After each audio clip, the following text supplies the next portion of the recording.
I'm going to take a guess that you don't know what this car is, and that's because it's a brand new car from a brand new brand that's also an old brand. It's the Polestar 1, and Polestar started out as a race team and then they turned into an in-house tuner for Volvo, and now they're Volvo and Geely's vision of a performance electric car company.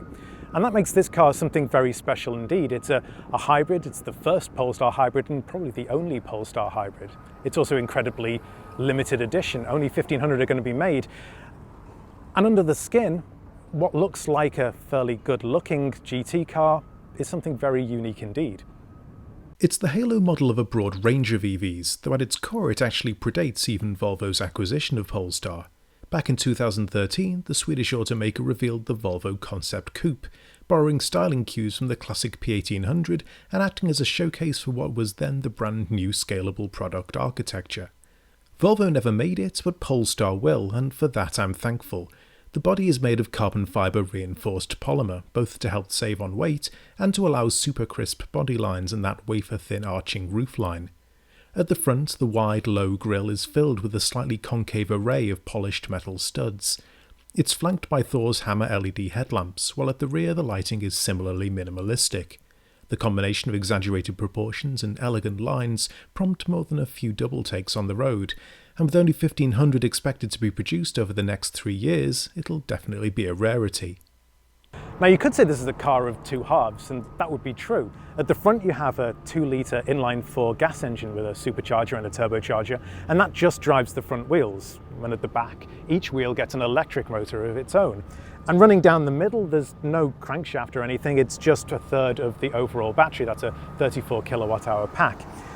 So it means that it can drive in various different modes. It'll drive as a hybrid using either electric power or electric power and gas power, or you can put it into a performance mode and it will use all of the power available. And that's a reasonable amount. You're talking 738 pounds per foot of torque altogether, 619 horsepower, and it'll do 0 to 60 in 4 seconds flat. From behind the wheel, the Polestar 1 masks the seams between its two power sources well. There's a smooth blend between gas and electric power, though even with the lightweight bodywork in place, it's a heavy car. At over £5,000, there's no hiding the heft Polestar's engineers have had to work around. It means it's no backroad racer. Faced with twisting back roads, the Polestar 1 feels agile, but there's a disconnect that takes some getting used to. It's the feeling that you're going to understeer as you push hard, or kick out if you add to the accelerator mid-corner, even though the car's careful setup of mechanical and electronic trickery keeps you on the asphalt. Torque vectoring is part of that, Polestar's ability to individually control the power going to each rear wheel. In tight corners, it can push more torque to the outer wheel to avoid understeer.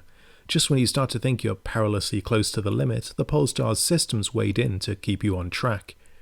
Really though, this is a grand tourer, very much at home on sweeping corners and extended drives.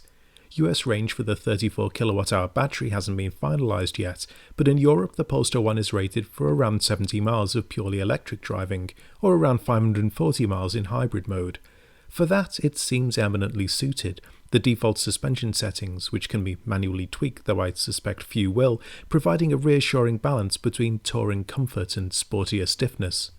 If you've been inside a recent Volvo, then the interior of the Polestar 1 is not going to come as a huge surprise. It's a very clean, Scandinavianly minimalistic place, much like the exterior of the car. All the toys come as standard, as well as this real carbon fibre reinforced plastic, just to remind you what the main body of the car is made from. Now, Polestar calls this a 2+2, which means that whilst those in the front get plenty of space and these very supportive seats, those in the back, well, if they want legroom, they should probably go to a different dealership. If I have a complaint, it's that the Volvo roots are so obvious that it can dilute that sense of specialness the Polestar 1 should deliver. Volvo's switchgear and trim is nice enough, but if I'm driving a $155,000 coupe, I don't think it's unfair to want it to feel unique. Ironically, the most charming interior feature is saved for the trunk.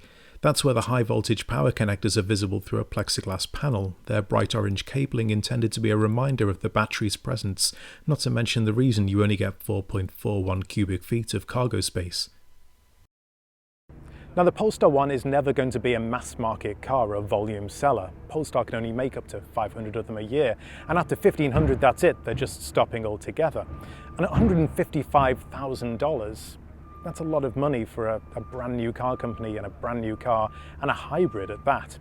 What I can tell you is that the Polestar 1 is a very intriguing car indeed. I'm not entirely sure that this hybrid drivetrain is the future of electrification, but it does set Polestar up as a company for its upcoming, more affordable, mass-market electric cars. And that's something that the market needs, and that's something that the market's ready for. And I think that it's about time that Polestar came out of the tuner shadows and took some of the limelight.